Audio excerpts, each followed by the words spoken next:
Well, I am a fool. I know you've been thinking that for ages, haven't you? I was just looking at the German wiring diagram again, and when you look right down at the bottom, you've got this chart, and notice it says 1 to 12. These are the cams and how many notches are on each. And when I came to look at mine, the one at the end, correct, is 12.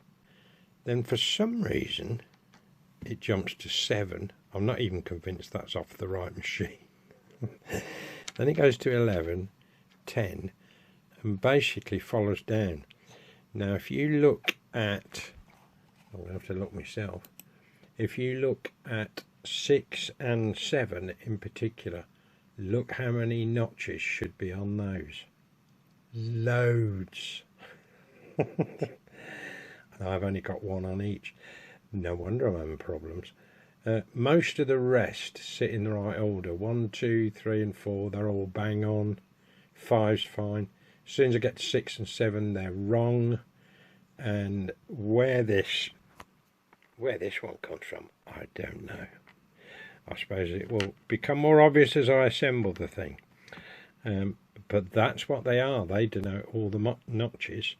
And also, as you look, if we go from 7 to 12, they're all the payouts. So for an 80 payout, look how many notches you've got. For 20, this was Phoenix, you see, when the machine was new. 40, 20, 10, 10. I'm going to have to go back to the drawing board on this, but what it does mean is, yeah, for sure I'm going to have to print some new cams and print them correctly. So that will be fun. I just thought I'd flag that one up if anybody wondered what that chart was at the bottom. I hadn't a clue, but then it suddenly dawned on me.